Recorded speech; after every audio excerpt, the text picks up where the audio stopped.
Hello guys, कैसे हैं आप सब लोग। मैं हूं आपका दोस्त अरसलान और आप देख रहे हैं मेरा चैनल पिक फ्लिक्स। हाजिर हूं मैं डीमन वाइफ की चौथी एपिसोड के साथ। तीसरी एपिसोड के एंड पे हमने देखा था कि जियांग सोफी सास के साथ नहाने के लिए बैठ जाता है। जियांग सोफी सास के बॉडी पर बहुत सारे निशान देकर कहता है, मुझे लगता है ये सारे निशान इसे जंग के दौरान मिले हैं। सोफी सास जियांग से पूछता है, क्या तुम्हें इस जगह की आदत हुई या नहीं। ये बात सुनते ही जियांग और भी ज्यादा घबरा जाता है और शर्माते हुए कहता है, अब ये इसने कैसी बात कर दी। वो सोफी सास से कहता है, ठीक है, मैं यहाँ पर बिल्कुल ठीक हूँ। सोफी सास उसे कहता है, अच्छा तो फिर ठीक है, कल मैं अपने सोल्जर्स को भेज दूंगा ताकि तुम्हारी फैमिलीज को ढूंढ सके। ये बात सुनकर जियांग हैरान हो जाता है और कैप्टन से कहता है, क्या तुम वाकई में हमारी फैमिली को ढूंढने में हमारी मदद करोगे। सोफी सास उसे कहता है, हाँ मैं तुम लोगों की मदद करना चाहता हूँ, लेकिन तुम लोगों ने जो इन्फॉर्मेशन मुझे दी है वो बहुत ही कम है। पता नहीं मेरे लोग तुम्हारी फैमिली को ढूंढ भी पाएंगे या नहीं। क्या तुम्हें अपनी फैमिली के बारे में और कुछ याद नहीं है। जियांग उसे कहता है, नहीं मुझे कुछ भी याद नहीं। जियांग सोचता है, कहीं ये मेरी मदद करने के बहाने मुझसे बातें निकलवाने के चक्कर में तो नहीं है। साथ ही सोफी सास उसे कहता है, मेरा भी एक छोटा भाई था जो कि बिल्कुल तुम्हारी उम्र का था।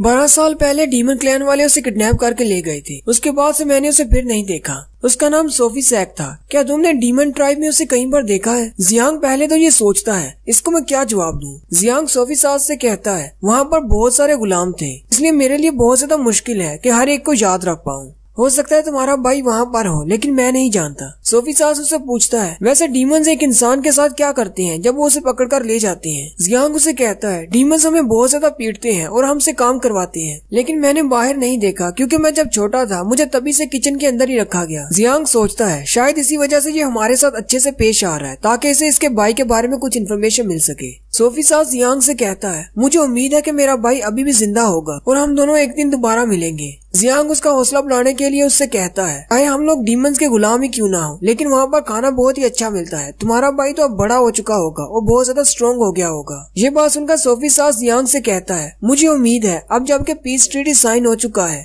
जानू और डीमंस के दरमियान में, तो हम लोग उनसे कह सकते हैं कि हमारे कैदियों को छोड़ दें। जियांग उससे कहता है, लेकिन हम लोगों ने तो उन पर अटैक किया था, फिर वो हमारे कैदियों को क्यों छोड़ेंगे। सोफी सास उसे कहता है, मुझे रिजेंट ने बताया है डीमन क्लैन में एक नई क्वीन आई है और उसके साथ हमारा एक नया मुआहदा हुआ है। जियांग उसकी बात सुनकर हैरान हो जाता है और कहता है, इसका मतलब वो गद्दार डीमन एक क्वीन बन गई है। मुझे जल्दी से जाकर इजाबेला को ये बात बतानी होगी। सोफी सास जियांग से कहता है, इस वक्त डीमन ट्राइब के साथ जो शख्स बात कर रहा है वो सिर्फ रीजेंट है, इसके अलावा कोई भी उनके साथ बात नहीं कर पा रहा। जियांग उसे कहता है, अब क्योंकि तुम्हारे पापा रीजेंट के खिलाफ है, इसलिए रीजेंट तुम्हारी मदद नहीं करेंगे तुम्हारे भाई को वहाँ से ढूंढने में, लेकिन मुझे उम्मीद है कि तुम एक दिन अपने भाई के साथ दोबारा जरूर मिलोगे। सोफी सास खड़ा हो जाता है और जियांग से कहता है, तुम्हारा बहुत बहुत शुक्रिया मेरी हौसला अफजाई करने के लिए, इसलिए तुम्हें अब से मुझे टीम लीडर या फिर कैप्टन कहने की जरूरत नहीं, मुझे सोफी सास कहा करो। फिर जियांग वहाँ से नहाकर बाहर आ जाता है। हेलिना उसे उसके रूम की तरफ ले जा रही होती है। जियांग कहता है, इजाबेला बिल्कुल ठीक थी, इसके पास तो बहुत बड़ा कुछ है जो वो छिपा रहा है।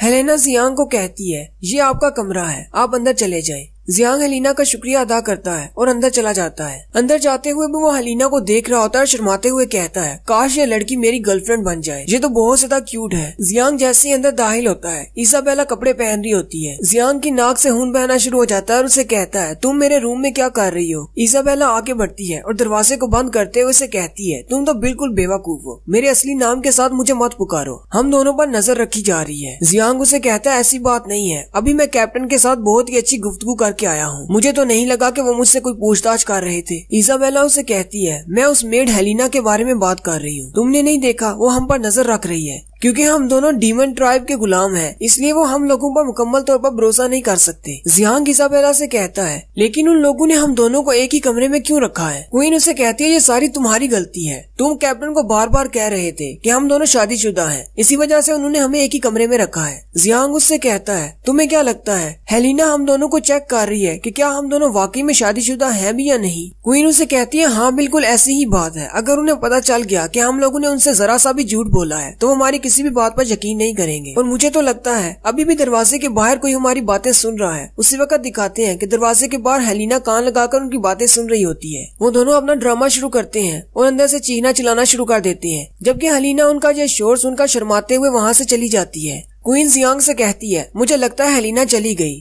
जियांग अभी भी शर्माते हुए वही सारी बातें कर रहा होता है। क्वीन गुस्से के साथ उसकी तरफ देखती है और उसे कहती है, दोबारा तुमने इस तरह की कोई हरकत की तो मैं तुम्हें मार डालूंगी। जियांग उसे कहता है, अगर तुम इससे ज्यादा खुश नहीं हुई तो हम दोनों ड्रामा बंद करके हकीकत में ये सब कुछ कर सकते हैं। ये बात सुनते ही क्वीन को गुस्सा आ जाता है और वो उसे जोरदार पंच मारती है और फिर जियांग से कहती है, तुम आज रात जमीन पर सोओगे, बेड पर मैं सोने वाली हूँ। और साथ ही उसे कहती है, रात को सोने के बाद अगर तुमने उठकर मेरे साथ कोई ऐसी वैसी हरकत करने की कोशिश की तो मैं तुमसे वादा करती हूँ मैं इस दुनिया से तुम्हारा नामो निशान मिटा दूंगी। जियांग उसे कहता है, तुम्हें मैं कोई ऐसा वैसा लड़का नजर आता हूँ? मैं तुम्हारे साथ कुछ भी ऐसा नहीं करूंगा, तुम चुपचाप सो जाओ। जियांग इजाबेला से पूछता है, तुमने मुझे इस दुनिया में बुलाया था, क्या तुम मुझे इस दुनिया से वापस भेज सकती हो? क्वीन उसे कहती है, नहीं, मुझे इस बारे में कुछ भी नहीं पता। हालांकि हमारी बूढ़ी जादूगरनी को भी नहीं पता कि तुम्हें वापस कैसे भेजना है। जियांग उसकी बात सुनने के बाद थोड़ी देर सोचने के बाद उसे कहता है, मुझे अपनी रिंग दो, मुझे लगता है शायद मैं तुम्हारी रिंग की मदद से वापस जा सकता हूँ। इजाबेला उसे अपनी रिंग उतार कर दे देती है। जियांग अपनी रिंग भी उतार लेता है और उन दोनों को जमीन पर रख कर बैठ जाता है और कहता है, अगर ये रिंग मुझे यहाँ पर ला सकती है तो यही रिंग मुझे वापस भी लेकर जाएगी। जियांग उन दोनों रिंग्स को अपने सामने रखकर अपने हाथ जोड़ता है और उसे कहता है, प्लीज मुझे वापस भेज दो, प्लीज मुझे वापस भेज दो। वो 10 मिनट तक ऐसे ही करता रहता है लेकिन कुछ भी नहीं होता।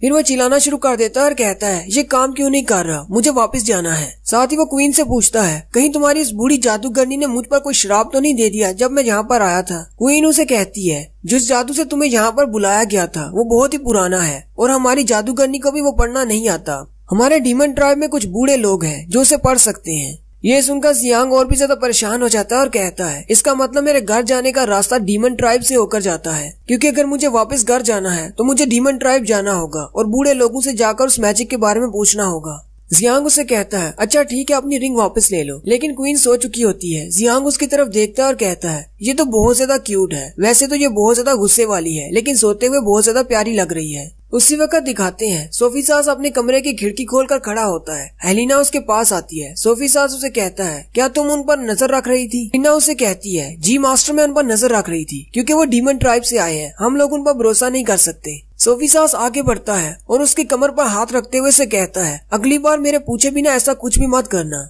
हेलिना शर्माते हुए सोफी सास से कहती है, लेकिन मुझे समझ नहीं आ रही मास्टर, आप इन लोगों को घर पे क्यों लेकर आए हैं? सोफी सास हेलिना से कहता है, मैंने जब उस लड़के को पहली बार देखा तो मुझे अपने भाई की याद आ गई, इसलिए मैं उन दोनों को अपने साथ घर ले आया। मुझे लगा शायद ये मेरा भाई सोफी सैक हो सकता है। और जब बातें करते हुए सोफी सास हंस रहा होता है, हेलिना उसके चेहरे पर हाथ रखती है और उसे कहती है, मैंने अपने मास्टर को काफी अरसे के बाद स्माइल करते हुए देखा है। सोफी सास हेलिना से कहता है, क्या तुम भी मेरी वजह से खुश हो? हेलिना उसे कहती है, हाँ, मैं आपके लिए बहुत ज्यादा खुश हूँ। साथ ही सोफी सास उसे बेड पर धक्का देता है और उसे कहता है, आज रात तुम मेरे साथ ही रुक जाओ, यहाँ से मत जाओ। और उसके बाद जो होता है वो आप पिक्चर में देख लें। अगली सुबह जियांग जब उठता है तो अपने आसपास देखता है। इजाबेला बिस्तर पर नहीं होती। वो जैसे ही दरवाजा खोलता है, बाहर हेलिना खड़ी होती है। हेलिना जियांग को गुड मॉर्निंग बोलती है। उसके हाथ में कपड़े होते हैं। वो जियांग को देते हुए कहती है, मास्टर सोफी सास ने स्पेशली आपके लिए भेजे हैं, ये कपड़े आप पहन लें। जियांग वो कपड़े पहन लेता है। जियांग हेलिना से पूछता है, क्या तुम जानती हो मेरी बीवी कहाँ पर गई है? हेलिना उसे बताती है, वो मास्टर के साथ बाहर गार्डन में ट्रेनिंग कर रही है। फिर वो दोनों भी बाहर आ जाते हैं। जियांग उनका गार्डन देखकर बहुत ज्यादा हैरान हो जाता है और कहता है, ये गार्डन तो बहुत ज्यादा बड़ा है,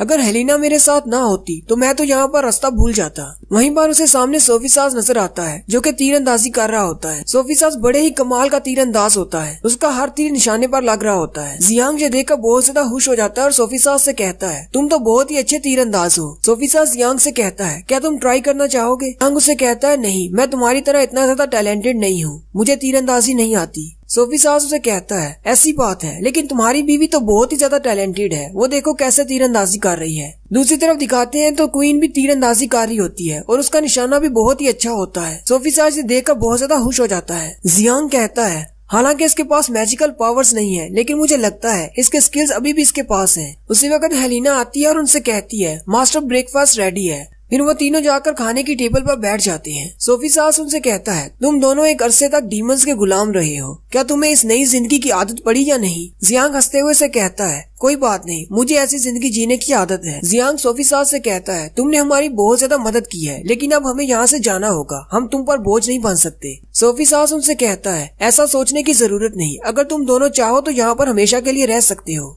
और मैंने हेलिना को तुम दोनों के लिए साइन कर दिया है, ये तुम दोनों का ख्याल रखेगी और तुम दोनों को ये भी सीखने में मदद करेगी कि इंसानों के साथ कैसे रहते हैं। जियांग सोचता है, कहीं ये ऐसा तो नहीं सोच रहा कि हम दोनों को हमेशा के लिए यहीं इसी घर में रखें। क्वीन सोफी सास से कहती है, हम दोनों अपनी नई जिंदगी खुद से गुजारना चाहते हैं, इसलिए हम तुम्हारे लिए और ज्यादा मसला पैदा नहीं करेंगे, हम लोग यहाँ से जाना चाहते हैं। और यहीं पर हमारी एपिसोड 4 का एंड होता है। एक्सप्लेनेशन अच्छी लगी हो तो कमेंट करके जरूर बताएं। चैनल को सब्सक्राइब कर दें, वीडियो को लाइक और शेयर कर दें। शुक्रिया।